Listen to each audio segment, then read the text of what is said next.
Thanks for listening to the AZ Wildcats podcast brought to you by DraftKings. You know the drill. You put in a deposit, you can get up to $1,000 in free plays. That simple, that easy. All right, now joined by Mr. William Brad Alice. I am merely Mike Luke. We're going to talk a lot of Arizona football here. Arizona wins 38-20 against SDSU. William, it's been about 48 hours, and I will say that I'm not any less impressed by what we were talking about Saturday. No, I mean, obviously you have to temper expectations because we just don't know how good or bad San Diego State is. But a win's a win, and that's a legit road win against a team that has been good to very good the last 4 or 5 years. And you match your win total from last year, but this time there's no little asterisk with the COVID situation. We may look back and San Diego State may be a 4 or 5 win team, and it's a little less impressive. But it's hard to win on the road. It's hard to win, especially in your first game on the road. You've seen Arizona struggle before. And yeah, you didn't get a tune-up game. You didn't get an FBS or an FCS team. You didn't get, this isn't San Jose State, no offense, or one of those, this was the class of the Mountain West the last few years, and Arizona, smoked them. All right, we're gonna talk a lot about Jayden de Laura in here, and rightfully so. But let's talk first of all at the running back spot here. I had some real questions going into the season. I thought that Jonah Coleman would eventually be that guy. I had no clue what to expect from DJ Williams, mainly because he's a guy that's been to Auburn, he's been to Florida State, hadn't played a ton. But Brad, he looked like a difference maker against San Diego State. He looked like a guy that could not only get in between the tackles, break tackles, get loose. There was a lot to like about that downhill running game between him and, to a lesser extent, Jonah Coleman.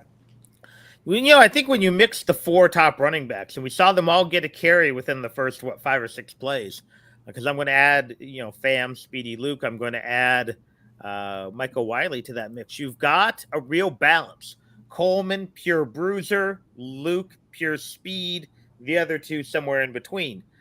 If there is a guy who can get 25 carries in a variety, it's going to be DJ Williams. He is more of a power back, but he can certainly make some moves in the open field. He looks like a guy who might have some game breaker speed. I think Wiley is better suited, going a little bit outside, being used as a receiver. But he had 6-7 yards a touch. Yep, 6 for 31. Almost. Well, and I'm talking because he had a couple catches too. When you factor that in, but yeah, at one point he was 6 yards a carry, and then had one little, not so good carry. I still don't think we know about Speedy Luke. I think they just wanted to get him out there, get him used to the speed of the game, but they didn't do anything creative with him. So overall, you've got those 4 guys, and frankly, I think if you do have to dip into your other running backs, you're probably okay. But if there's going to be a guy who's going to have 25 carries for 140 yards, it's going to be DJ Williams. Yeah, and then wide receiver, let's talk about this a little bit. Now, I think people might be getting a little bit ahead of themselves, and Gilbert Rodriguez right here said Speedy Luke wasn't able to get much done, which surprised me. I think they're still trying to figure out exactly how to use him because, again, he's not really a between the tackles guy. I think they'll be able to figure that one out, but that's just a guess. The wide receiver unit, though. Now, I put out there that I thought this was the deepest receiving unit since probably about 98, where you had Jeremy McDaniel, Dennis Northcutt, Brad Brennan, all of those guys. There's nothing I saw that dissuaded me from that. I just want to say, though, that people do need to put some respect on Dennis Northcutt's name, because I had a lot of people saying that Jacob Cowling is better than Dennis Northcutt. Dennis Northcutt, to me, is the best wide receiver in school history. If Jacob Cowling does end up better than him, then that's a really good thing for Jacob Cowling, and that's a really good thing for Arizona football. Yeah, I mean, let's pump the brakes on that one. Dennis Northcutt was not only the best receiver in Arizona history, but played 8-9 years in the league. I mean, he played a while. He was never a star. First pick in the second round. But Cowling was terrific. Right. I did have some questions about whether his game would translate because he didn't really play a whole lot of good teams at UTEP, but he was faster than I thought he was. He's a little shiftier. I know Peter Schrager from Good Morning Football was already putting up that he's a guy that NFL people are talking about. He reminds me of a lot of the guys taken in this draft. If you look at Sky Moore, who went to the Chiefs, especially Chiefs reference. He's that undersized, quick receiver. Not a Tyreek Hill type, but a guy who, I've seen some comparisons to the guy with the Rams. I think he's a little more athletic. But Cooper Kupp's maybe the best route runner in the last 15 years. Right. So again, but I don't think the comparison is too far off because I think Kupp is more athletic than some people give him credit for. And Cowling is a pretty great route runner. So yeah, I think it was a terrific debut. If I've only got a concern with the receiving core, they threw to 4 receivers on the opening drive. Right. And only threw to 6 the entire game. And one of those was Wiley. Right. They only threw the 3 wide receivers. They threw a bunch to Cowling, a little bit to T-Mac, and a couple to Singer. We didn't see, Simpson got a run, but I think that was it. I don't know if Joyner even played. And if he did, it was sparingly. Right. We didn't see anything from Kevin Green. So I like the fact they spread the ball around, but they didn't spread the ball around late in the game. It really, and maybe you don't have to. When your number one receiver is open all the time, you go to that guy. Yeah, and let's talk Dorian Singer here for a minute because he's going to probably be overshadowed a little bit this year by T-Mac and by Jacob Cowling. But Dorian Singer is a player. He feels very much kind of like that Tomey type player that, he would get out of Phoenix that's probably the equivalent of a low 3-star guy. He comes in here, and by the sophomore year, you're like, are we looking at somebody that might have NFL talent? If he's your third receiver, that's a nice little room right there.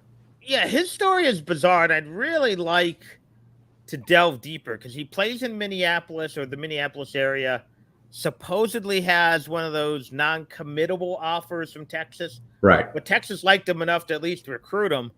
But then somehow he moves to a better football city in Phoenix and gets lost in the shuffle.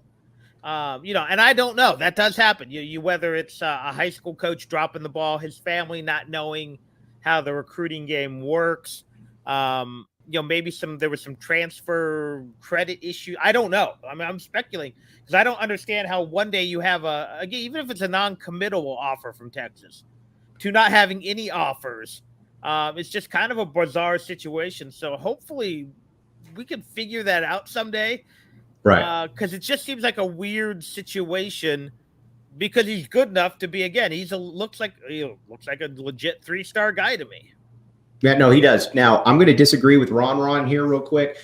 Jeremy McDaniel was more physically talented probably than Dennis, but I don't believe that he was better than Dennis. That's just side note. Again, Dennis to me is the gold standard.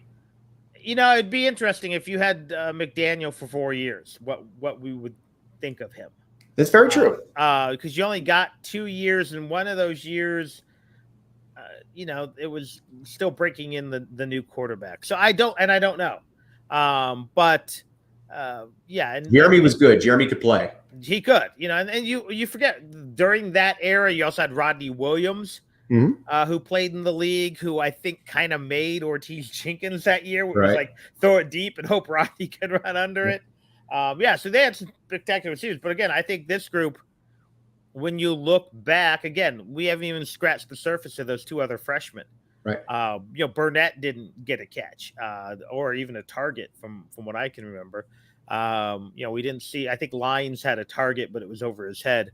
So I think, we're going to still learn a lot about these receivers, but you had an instant upgrade. When you added T-Mac and Cowling, and you only really lost Berryhill. As good as Berryhill was, this is an upgrade. Yeah, let's talk about Jayden de Laura because I think that goes right into Fernando de la Luz. Great name, by the way. Question here. where would Arizona have been if this year's Arizona team against San Diego State, meaning that, obviously San Diego State was good last year, they would have a chance. And the reason I believe that Arizona would have more than a chance is de Laura, and again, I'm not breaking any news here, but having a quarterback that is as good as de Laura, as efficient as de Laura. I mean, Brad, we watched it. He's able to extend plays. He's able to make all the throws. Quarterbacking you can't be a mechanical quarterback. Last year's quarterbacks were mechanical. There's nothing mechanical at all about Jayden de Laura, and it looks like he's going to put some points on the board. Yeah, and I don't, again, when you look at this year's team, I don't think they're getting into the hole because of just the mistakes that they made.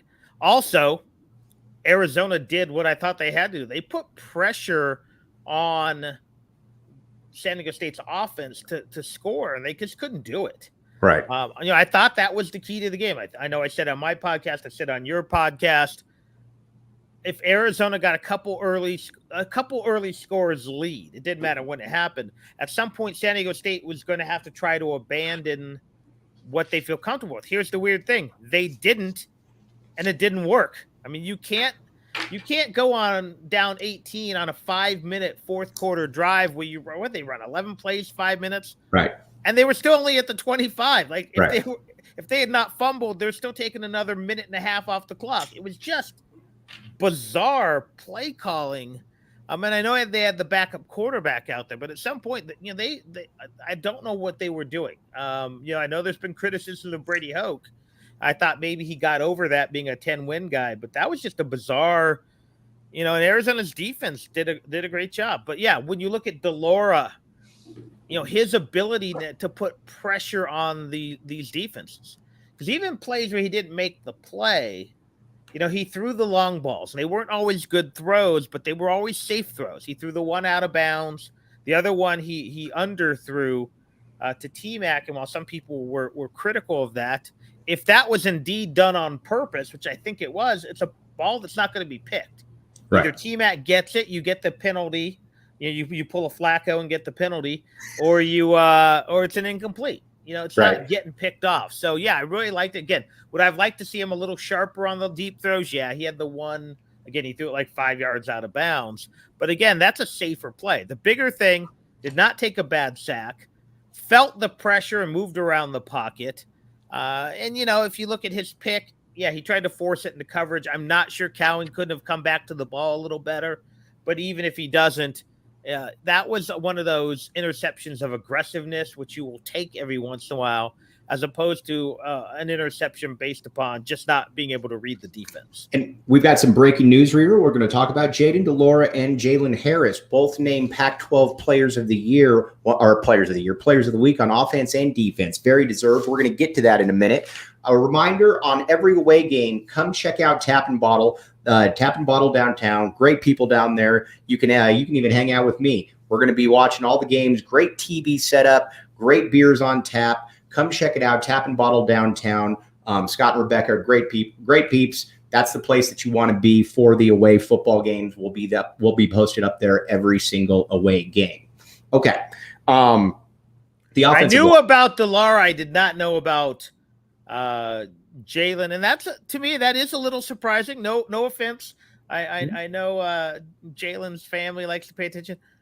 Frankly, if I was going to give it to a Wildcat, I might have gone Jerry Roberts, just because the amount of tackles that guy. What do you have? 12 tackles. 12 tackles, right? Harris was very good. Right. But I actually thought early in the game he was a little overshadowed by Echols till Echols went out. Right. But if you look at it, we always look at defensive ends just in terms of sacks and pressures. Let's not forget, how many big runs did they get around the end? Not many. Right. And that's a lot on Jalen Harris. So good for Jalen Harris. But again, I think to me, the guy who really stood out to me early was Echols, late was Roberts, but Jalen certainly had a fantastic football game as well. The offensive line, we got to give a lot of kudos to as well. How many times, and we talked about this in the post game, and we talked about this I talked about this yesterday. How many times has a team been able to push Arizona around essentially and clock a game out by just running the ball down their throat? Arizona then took that script, flipped it, and said that we're going to run the ball right at you. And they were able to put that game away in that fourth quarter by just running the ball, Brad. And that is when you know that you're a superior football team. It was impressive to watch. Well, they opened good enough holes all day. Right. As you know, Arizona didn't break off the huge run, but rarely were their running backs met in the backfield. Right. In fact, maybe the worst run of the day was that weird third down run. Because it just I got the game on the side just so I could look over and reference the play where they called him and they moved the ball back a half yard too far.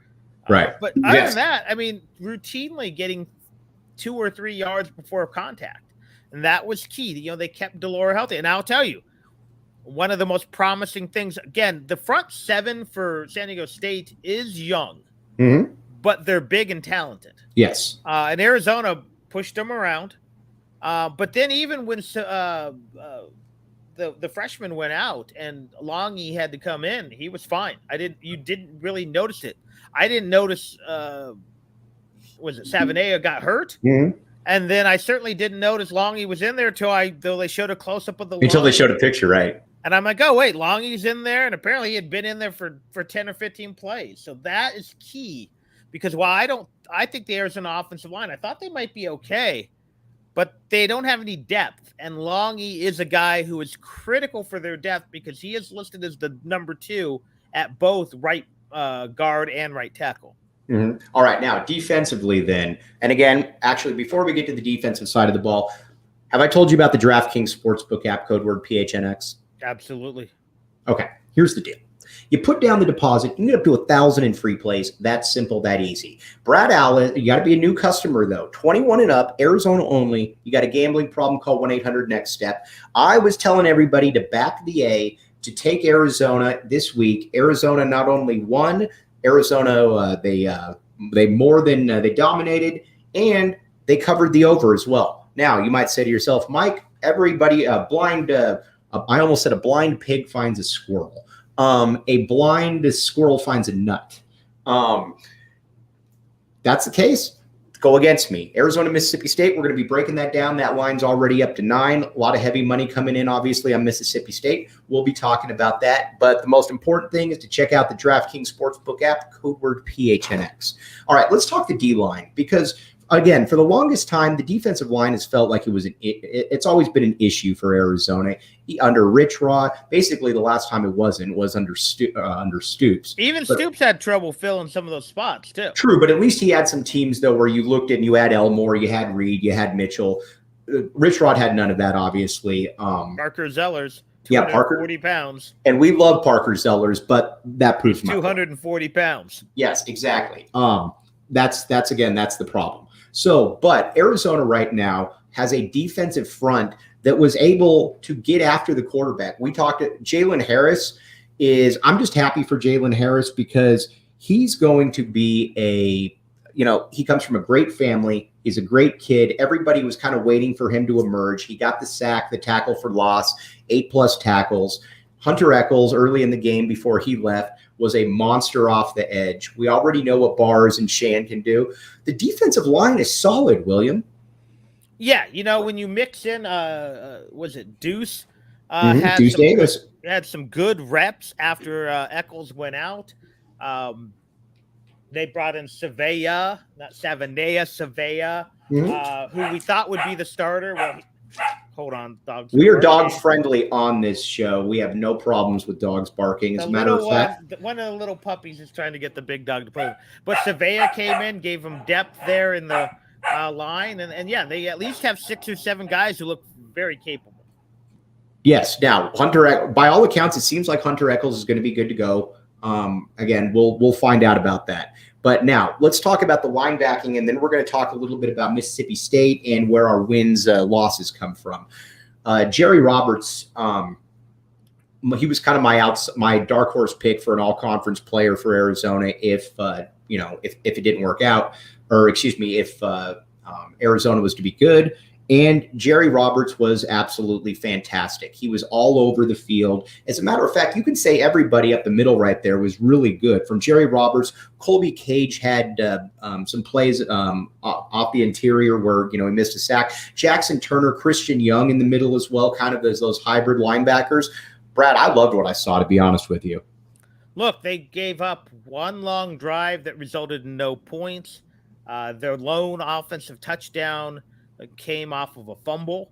They held on a couple big series where they forced them into field goals. And even the touchdown, if you look at it, Rutherford was right there. He gave up some height. It was Burmeister's one great throw. It was a great throw, great catch, good enough coverage. It wasn't great coverage, no, but it's good coverage. They're going to be tested this week because it's going to be a different ball game. But, yeah, I like what I saw. I thought Roberts could be good. I think he was great. I kind of, in the back of my head, apology. I know his dad is a fan of the show. I saw the baby Ray Lewis. I'm like, well, if he keeps playing like he did. You put up those numbers, coach, and we're in. You can call him whatever you want. Right. So I thought they were very good. I don't think, again, any complaint I have about the defense, I'm nitpicking individual plays. There's a play where Jackson Turner went for the kill shot instead of the safe tackle. He bounced off the guy. A couple times I thought they tackled high. That's about it. I mean, I again, same thing on offense. All my criticism for the most part is going to be individual plays, not something that happened over and over and over. And that's key for this, because last year you could say, yeah, they couldn't contain the edge, or they couldn't, give the quarterback time, or the quarterbacks were bad. Anything I talk about this time, De Laura missed an open wheel route to DJ Williams, which, maybe the safety was cheating over. To me, it looked like he was a wide open touchdown. He threw the underneath pass to Cowling, who couldn't grab it because it was off, and they settled for the field goal. That's not play calling. That's not indicative of the entire team. That's one play. So, yeah, that's, I think, the beauty of this game. All the negatives are individual plays, individual decisions, not that's key, right? Not an indictment of an entire position or coach or depth or anything like that. It's, again, just being nitpicky so we have something to talk about that doesn't sound like a pep rally. All right, now let me tell you about Gametime real quick. Here's basically the deal. Gametime is the hottest new ticketing site and makes it easier than ever to score the best deals and on the tickets to sports, concert, and shows. Save up to 60% on tickets when you buy tickets last minute. It's great for you procrastinators out there. If you love PHNX, then you're going to love Gametime. The best way to support us is by buy your tickets through the link in the description. Again, Gametime, best place to get out there. Fantastic stuff. Okay, let's talk Mississippi State. Going ahead, the spread started out at 7.5. It's up to 9. Obviously, a lot of people are going to pick Mississippi State in this game.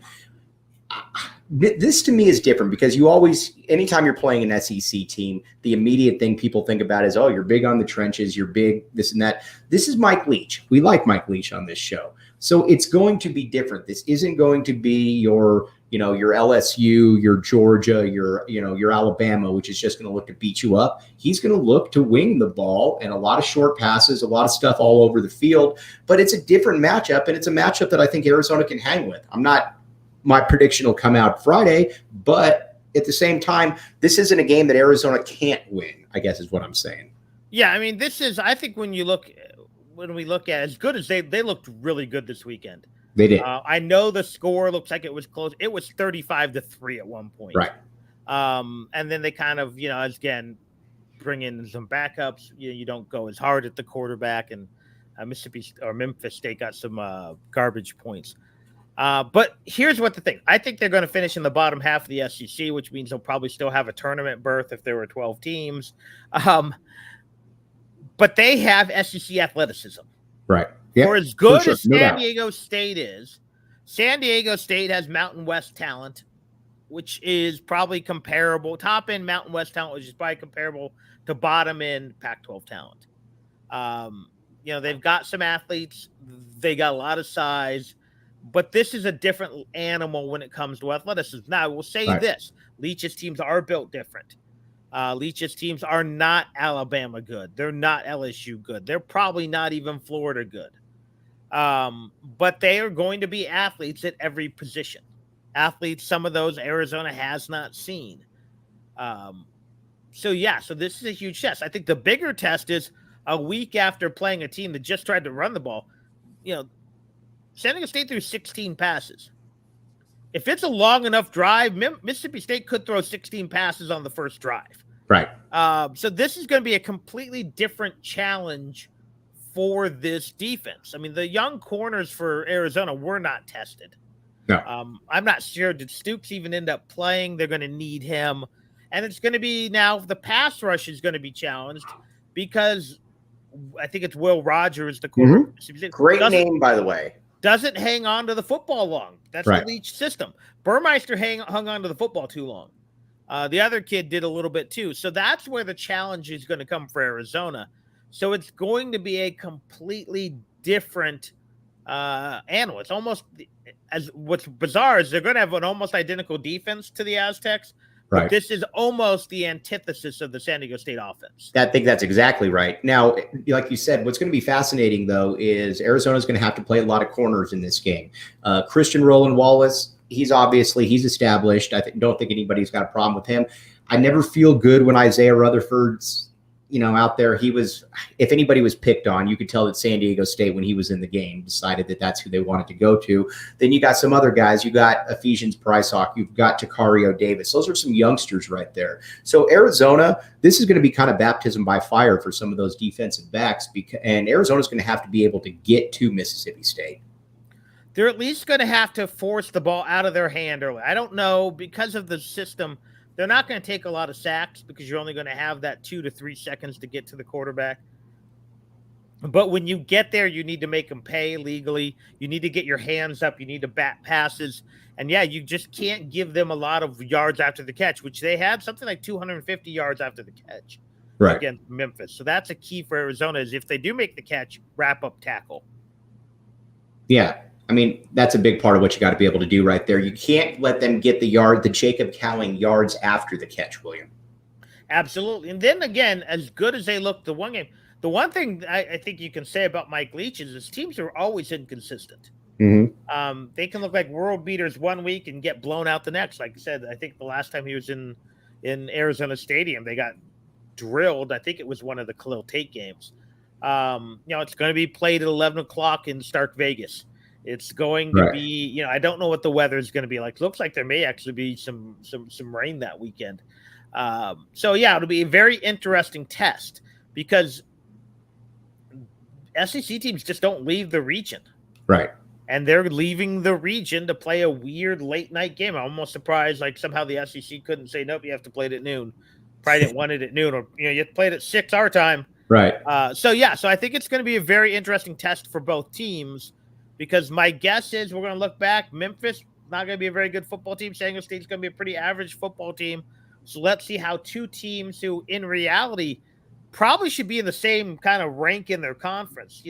Better than the bottom, but not quite at the top of the elite. And how do they rank? And, if you saw the Pac-12 versus the SEC, Utah acquitted itself well. And I think Oregon's still trying to figure out what time the game starts.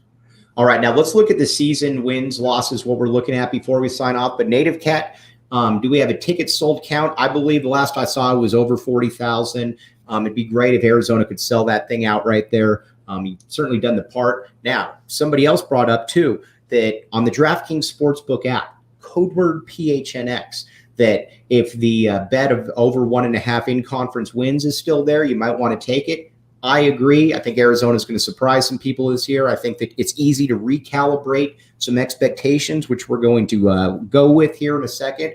But again, if you like Arizona, if you're back in the A, go on the DraftKings Sportsbook app, take Arizona with the points, or take Arizona money line if you're feeling really frisky. But again, 21 and up, Arizona only. Got a gambling problem? Call 1-800-NEXT-STEP. The DraftKings Sportsbook app, code word PHNX. A lot of people in there back in the A to the 5-0 record. Hop in there again, DraftKings Sportsbook app, code word PHNX. All right, William, after this game, I think it's fair to look at Arizona and say, can this team win Again, I know Vegas over-under was 3. This team should win more than 3 games, barring injury. And who knows at this point, if you beat Mississippi State, you're probably going to start getting some AP votes right there. They got one this week. They got from a Nebraska writer, by the way. Yeah, they got one. So that's something. Yeah, I think, I think the difference is now, you start wondering who else can they pick off. Right. Depending on how good San Diego State is. Because if you look at it, as long as they acquit themselves well this weekend, they should be favored against North Dakota State. Because as good as North Dakota State is, and they are an elite FCS program. It's still not a Division I Power 5 program. And they don't play them. This isn't they just don't schedule. Look at who was the team that gave Iowa fits? North Dakota or South Dakota State? South Dakota State. One of the two. They always play these teams. Northern Iowa plays the Iowa schools all the time. Eastern Washington plays I don't think they've played Arizona. They played basically the rest of the Pac-12. This team doesn't. So unless they have a transfer who came from a Division I team, they don't have anyone who's played with. The last time they played a Power 5 team was 2016. Right. So you look at that. But again, Arizona, they might be favored against Cal. They're at Cal. They'll be favored against Colorado. Colorado's awful. Colorado, they should absolutely be able to beat. Watching that game, I was like, all right, that should be a win. Cal, you can beat. ASU, you can beat. Washington State did not look good. They were trailing to Iowa for a while, Idaho for a while. And they don't have the Cotton kid from Mountain View anymore. I mean, this is not a great Idaho. So, where it gets, again, that middle stretch. Oregon, I still don't think Oregon's not as bad as they looked the other night. But they're also not invincible, though, either. Washington does look improved under their new coach. USC looked very good once they figured it out. Utah's great. UCLA is a question mark, I think. And, that's going to be tough to win there. So you're going to have to pull an upset or two, but you got enough game. Yeah, if you've took that 3, you should be feeling pretty good because I think, A, you're 1/3 of the way there. 2, you should beat Colorado, and then you're just finding one more to at least get the push on that one. All right, Kip Bennett. Let's see, Zona Tucson 9-3. Love it right there. 10 wins this season, 5-0 start. Let's make this one happen right here. Again, everybody out there, everybody that contributed, can't thank you enough for all this. This is going to be a really, really, really fun football season. We're going to be back with you, obviously, in the post game coming up here this Saturday. But Brad, as always, really appreciate you hopping on, and everybody out there, thanks as well. Hey, I appreciate it. And great support. And I know one of your listeners also put my podcast on his list of top Wildcat podcasts. So thank you. I've got another one coming up. Hopefully it'll be out this afternoon. I just have to edit it. It's been recorded. A lot of it's what Mike and I talked about. But if you want to listen to me gab with my slightly hurt tongue I bit over the weekend, take a listen to it. But it was cool being part of your post game. And seeing the number of people who came out, you're building some good things here, Mike. Yeah. Brad, can't thank you enough, my man. We'll talk to you soon, buddy. Sounds good.